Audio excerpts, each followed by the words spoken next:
What is going on, ladies and gentlemen? Thank you so much for coming and clicking on this video. Thank you so very much for spending your time with me. Now, my name is Daki, and on this video, we're going to cover the first week of World of Warcraft Shadowlands. That's right, it has been out for a week now, and there has been some extremely good things and some small bad things going on in the Shadowlands, but essentially, we're going to cover a couple of topics. Now, the purpose of this video is not to do a deep dive on any particular topic, but to give a nice broad overview. So, in the next couple of videos after this one, we will be doing a deeper dive into each one of these topics that I'm going to be talking about, and to give you a more in-depth idea of what I'm saying here. But before we get into this video, may I suggest you click the link down in the description down below to my merchandise store page. You guys will see some nice jumpers for all of you guys up in the Northern Hemisphere for the winter, and you will see some nice singlets and shirts for everyone down here in the Southern Hemisphere for our summer. Go and check that out, because that directly supports me here on this channel. Alright, so with all that said, let's get straight into the video.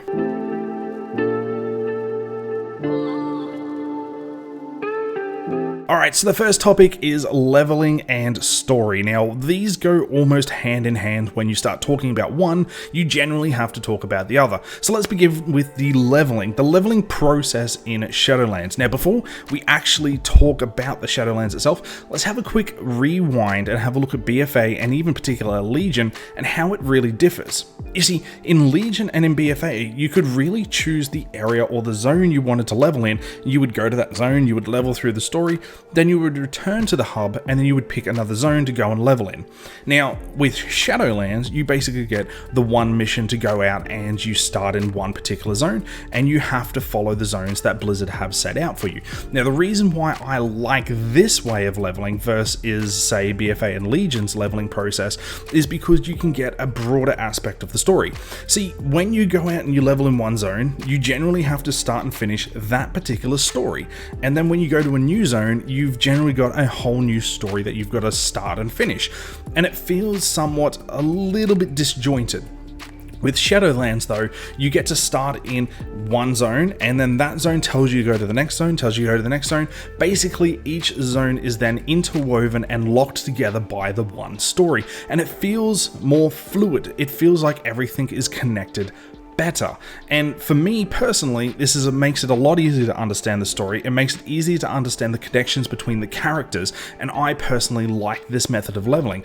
It's traditional old school Blizzard. This is how it used to work in the old zones for the most part, but basically they went away from it in Legion and in BFA, where you could particularly pick your own zones, go and level in that. And realistically, to me, it just feels disjointed. It just feels not set together.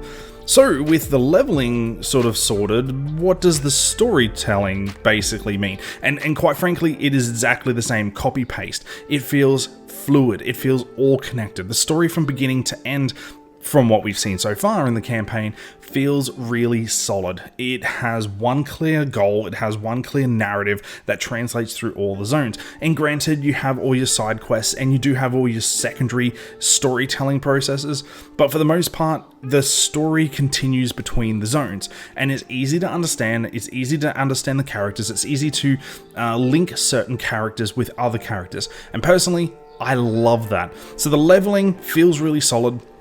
I hit level 60 halfway through Ardenweald. Granted, I was leveling in war mode, but speaking on that as well, I never really came across any opposing faction that would give me any drama. I never really came across any lag, any DCs. I came across none of that. It was a really smooth process. So basically, the leveling experience for myself was beautiful. It was fine. There was no dramas. I had nothing at all stopping me from just going from quest to quest, zone to zone. Nothing stopped me at all.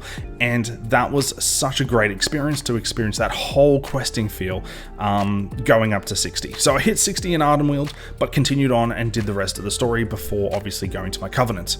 And that leads us straight into the next topic.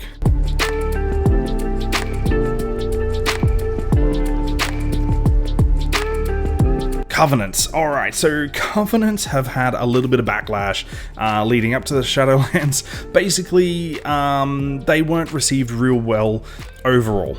However, looking at the Covenants, playing with the Covenants, understanding the Covenants so far, I think they're fantastic. I honestly think that they're beautiful, they're fantastic, they work. I love the core design around it, and the Blizzard team have done a really, really good job here in developing abilities and utilities and cooldowns that we love to use. So basically, thumbs up Blizzard. I like how that works. Now, that all aside, are there going to be the best covenant for your class in a particular role? Yes, you're not going to get a covenant that's going to have an ability for you that is great for single target and great for AoE and great for PvP and great for solo content. You're not going to get it. However, do the covenants feel good for what they are? Yeah, absolutely. I mean, I chose Necrolords as a Death Knight. I mean, that is just what I had my heart set on, and when I started leveling through the zone, I loved using it. And when I start using the covenant ability, in particular for myself, it's not fantastic for single target. I'm sure there are better ones out there for single target. However, does it still synergize with my class? Yes. Does it still feel fine to use? Yes. And for me, that is fine. I'm not chasing the min-maxing last 1% of damage to try and pass, you know, in the top 90th percentile or higher. I'm literally trying to play the game how I would love to play the game, how it feels, how it interacts, how the class interacts.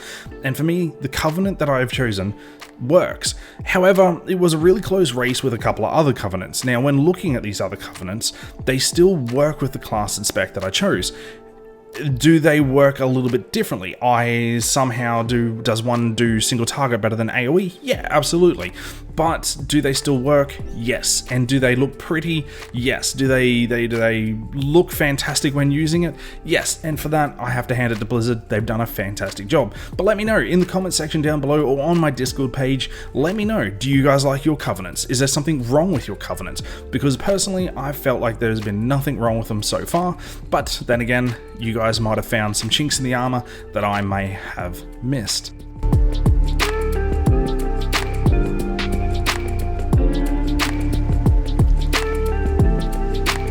Okay, so what are some pros and cons with Shadowlands? In particular, trying to look at this from an outside perspective. Someone that has stepped away from World of Warcraft for some time or is very much a new player. What are the pros and cons here? Are you going to go and buy the Shadowlands expansion? Are you going to go buy, play Shadowlands? What are the pros and cons here that will determine the factor? So the pros, basically, the story is beautiful. If you just want to play it for the lore aspect, reading the quests, understanding the characters' and narratives, then the story is solid. Is there some spoilers for what is potentially going to come down the track in future expansions? Hell yeah, there is. And for me, that is super exciting, basically. The other pros is the classes feel really good, even with the level squish and the stat squishes. We've lost a lot of stats like haste, we've lost a lot of crit, we've lost a lot of mastery. Feels like we're starting again. It really does. That in itself, for me, is a fantastic thing. We got really strong at the end of Legion and at the end of BFA. We were basically gods. We could put a blindfold on, go out in the World of Warcraft. You would not have a fear of dying, no matter who you are.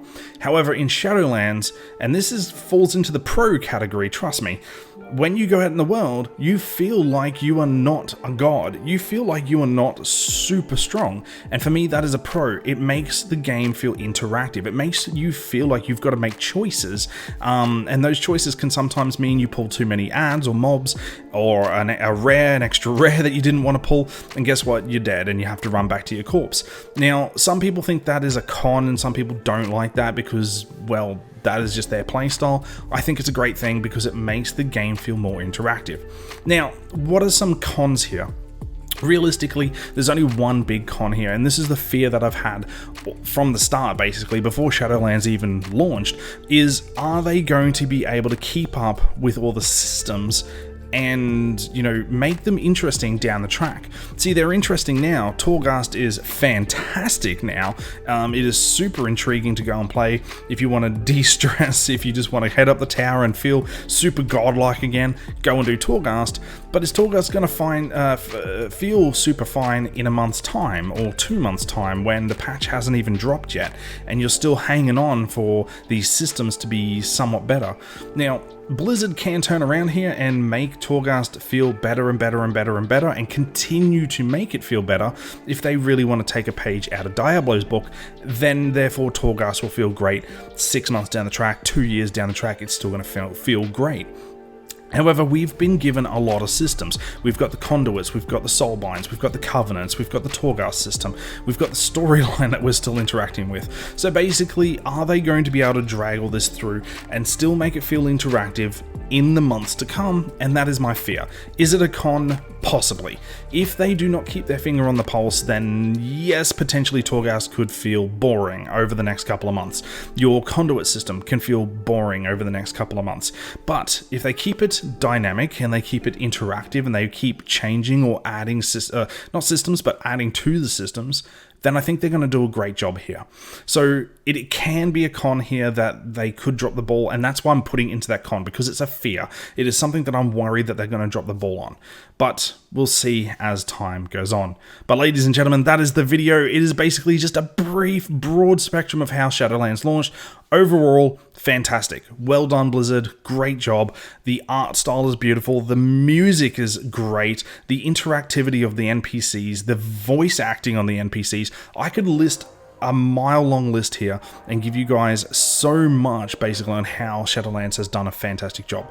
Couple of minor points just to keep an eye on with the systems overall, but long story short is I think Shadowlands is fine. If you're picking up the game brand new, or if you're a returning subscriber to WoW, please do so. I think you're going to enjoy yourself basically. But long story short guys, all the links to all the things are in the description down below. Make sure you subscribe to the channel, or even leave me a comment, throw a thumbs up, do whatever you guys need to do. You know the deal. You guys are the best. Thank you guys so much for coming and watching, and I'll see you next time.